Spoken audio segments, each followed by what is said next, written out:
চাকৰি প্ৰত্যাশী যুৱক যুৱতীৰ বাবে সুখবৰ ওলাইছে নিয়োগৰ সুযোগ। এই পদসমূহৰ বাবে আবেদন কৰি আপুনিও লাভ কৰিব পাৰে নিযুক্তি। অৱশ্যে বেংকতহে ওলাইছে এই পদসমূহ। গতিকে বেংকত চাকৰি কৰাৰ আশা পুহি ৰখা যুৱক যুৱতীসকলে নিশ্চিতভাৱে এই সুযোগ গ্ৰহণ কৰিব পাৰিব। চেণ্ট্ৰেল বেংক অৱ ইণ্ডিয়া বিভিন্ন বিভাগৰ মেনেজাৰ পদত নিযুক্তিৰ বাবে বহুকেইটা পদ মুকলি কৰা হৈছে। ইচ্ছুক আৰু যোগ্য প্ৰাৰ্থীসকলে চেণ্ট্ৰেল বেংক অৱ ইণ্ডিয়াৰ অফিচিয়েল ৱেবছাইট centralbankofindia.co.in গৈ আবেদন কৰিব পাৰিব। চৰকাৰী জাননী অনুসৰি আবেদনৰ অন্তিম তাৰিখ ৩ ডিচেম্বৰ। অৰ্থাৎ যিসকল ইচ্ছুক যুৱক যুৱতীয়ে বেংকত চাকৰি কৰাৰ ইচ্ছা পুহি ৰাখিছে তেওঁলোকে ৩ ডিচেম্বৰৰ ভিতৰত এই পদসমূহৰ বাবে আবেদন কৰিব লাগিব।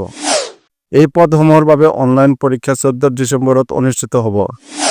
আনহাতে অহা বৰ্ষৰ জানুৱাৰী মাহত সাক্ষাৎকাৰ অনুষ্ঠিত হ'ব। এই নিযুক্তি প্ৰক্ৰিয়াৰ জৰিয়তে চেণ্ট্ৰেল বেংক অৱ ইণ্ডিয়াৰ মুঠ 253টা মেনেজাৰ পদ পূৰণ কৰা হ'ব। এই পদসমূহৰ বাবে কিদৰে আবেদন কৰিব?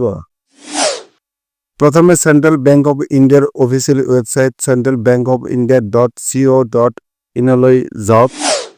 ইয়াৰ পাছত ৰিকুৱাৰমেণ্ট টেবত গৈ central bank of India manager ৰিকুৱাৰমেণ্টত ক্লিক কৰক। আবেদন প্ৰক্ৰিয়াৰ বাবে প্ৰয়োজনীয় হোৱা সকলো সবিশেষ তথ্য সঠিকভাৱে পূৰণ কৰক। এতিয়া আবেদন মাচুল জমা কৰক। ইয়াৰ পিছত এই আবেদন পত্ৰ ছাবমিট কৰিব পাৰিব। এই আবেদন পত্ৰ ভৱিষ্যতৰ প্ৰয়োজনৰ বাবে প্ৰিণ্ট আউট কৰি উলিয়াই লওক। চেণ্ট্ৰেল বেংক অৱ ইণ্ডিয়াৰ এই পদসমূহৰ বাবে আবেদন কৰিবলৈ অনুসূচিত জাতি, SC, অনুসূচিত জনজাতি, ST, PWBD শ্ৰেণীৰ প্ৰাৰ্থী আৰু মহিলাসকলে 175 টকা আবেদন মাচুল দিব লাগিব। আনহাতে OBC জেনেৰেল শ্ৰেণীৰ প্ৰাৰ্থীসকলে 850 টকা আবেদন মাচুল দিব লাগিব। Debit card, credit card, internet banking, IMPS বা মোবাইল ৱালেটৰ জৰিয়তে মাচুল পৰিশোধ কৰিব পাৰিব। এই পদসমূহৰ বাবে প্ৰাৰ্থীসকলক অনলাইন পৰীক্ষা আৰু ব্যক্তিগত সাক্ষাৎকাৰ ৰাউণ্ডৰ জৰিয়তে নিৰ্বাচিত কৰা হ'ব।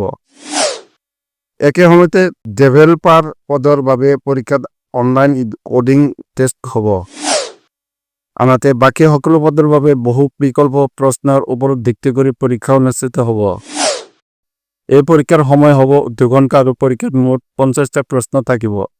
অৱশ্যে পৰীক্ষাত কোনো ধৰণৰ ঋণাত্মক নম্বৰ নাথাকে।